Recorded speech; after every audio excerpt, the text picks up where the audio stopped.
Hello friends, welcome to நல்ல lovers.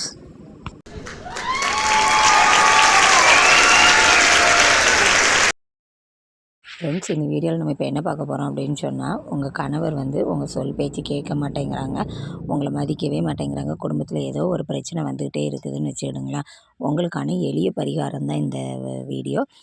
இதில் நீங்கள் வெளியில் எங்கேயுமே போக வேண்டாம், நீங்களே என்ன செய்யலாம், வீட்டில் செய்யலாம். அதாவது என்ன பண்ணணும் அப்படின்னு சொன்னால், அதுக்கு நம்ம சமையலறையில் இருக்கிற ஒரு பொருள் போதும். அந்த பொருள் உங்களுடைய வாழ்க்கையை மாற்றும், உங்களுக்கு மிகவும் சந்தோஷத்தை தரும். அது என்னது அப்படின்னு சொன்னால், சோம்பு தாங்க. ஒரு சோம்புன்னு சொல்லுவாங்க, ஒரு சில பேர் பெருஞ்சீரகம் அப்படின்னு கூட சொல்லுவோம். அதில் ஒரு ஸ்பூன் எடுத்து உங்கள் உள்ளங்கையில் வச்சுடுங்க. அதுக்கு முன்னால் விளக்கு ஏற்றி உங்கள் குலதெய்வத்திட்ட உங்கள் பிரார்த்தனையை வைங்க. வச்சுட்டு இந்த சோம்பை உங்கள் உள்ளங்கையில் வச்சு 11 முறை உங்கள் வீட்டுக்காருடைய பெயரை மனசார சொல்லுங்கள். சொல்லிவிட்டு அவங்க உங்கள் சொல் பேச்சு கேட்டு நடக்கணும் அப்படின்ட்டு சொல்லிவிட்டு, அந்த சோம்பை நீங்கள் அன்றைக்கி சமையலுக்கு யூஸ் பண்ணுவீங்க, சமையல் யூஸ் பண்ணுவீங்க பார்த்தீங்களா, அதில் இந்த சோம்பை போட்டு சமைச்சிருங்க. அப்போது அந்த பெருஞ்சீரகத்தை அவங்க அந்த குழம்புலையே சமையல் சாப்பாடை அவங்க சாப்பிடும்போது அவங்க உடம்புல அது ஏறி அந்த சக்தி செயல்படும். சரியா? இந்த பரிகாரத்தை தொடர்ந்து 11 நாள் செய்யுங்க. இப்படி செஞ்சிட்டே வந்தீங்கன்னா உங்களுடைய கணவர் நிச்சயமாக உங்கள் சொல் பேச்சு கண்டிப்பாக கேட்டு நடப்பாங்க.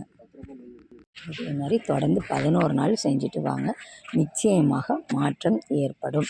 பெண்கள் மாதவிடாய் டைமில் இதை அவாய்ட் பண்ணுறது பெஸ்ட்டு. அந்த நாளை தவிர்த்து மீதி நாட்கள் நீங்கள் ஒரு 11 நாள் நம்ம கண்டினியூஸாக இதை செஞ்சுட்டே வரணும். அதுக்கப்புறம் திரும்ப ஒரு வாரம் இல்லைன்னா ஒரு 10 நாள் பிரேக் விட்டுட்டு திரும்ப இதை ஒரு 11 நாள் இதே மாதிரி நீங்கள் செஞ்சிட்டே வந்தீங்கன்னா நிச்சயமாக இந்த பரிகாரம் கை கொடுக்கும். அதே மாதிரி ஒரு சில வீட்டில் கணவர்மார்களுக்கு இந்த பிரச்சனை இருக்கும். மனைவி அவங்க சொல் பேச்சு கேட்டு நடக்க மாட்டாங்க. அவங்க என்ன பண்ணலாம் அப்படின்னு சொன்னால், இந்த பரிகாரத்தை அதே மாதிரி செஞ்சுட்டே வந்துட்டு அந்த சோம்பை இப்போ நீங்கள் சமைச்சிங்கன்னா பரவாயில்ல, அதை சமையலில் யூஸ் பண்ணிக்கலாம். அதே சமயம் நீங்கள் சமைக்கலை அப்படின்னு சொன்னால், உங்கள் வீட்டில் சாம்பிராணி புகை போடுவீங்க பார்த்தீங்களா, அந்த சாம்பிராணி புகையில் இந்த சோம்பை கொண்டு போட்டுருங்க. அந்த நறுமணம் வீடு முழுக்க பரவி உங்களுடைய மனைவியின் மனதை நிச்சயமாக அது மாற்றும். அதனால் கணவராக நீங்கள் சமையல் பண்ணிங்கன்னா சமையலில் போட்டுடலாம்.